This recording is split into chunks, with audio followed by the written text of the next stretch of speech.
Hey, if Raycast is not showing results when you search, yeah, that can be super frustrating, but don't worry. In this quick guide, I'll show you how to fix it step by step. All right, first, restart Raycast. Sometimes it just glitches and stops loading results properly.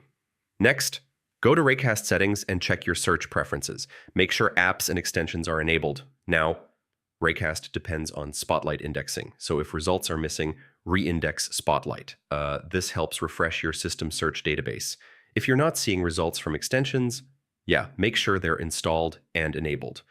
Some results come from online sources, so make sure your internet connection is working properly. Also, make sure Raycast is up to date.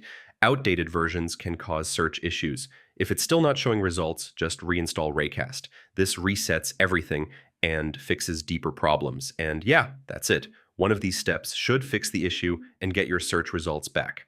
Thanks for watching, and I'll see you in the next one.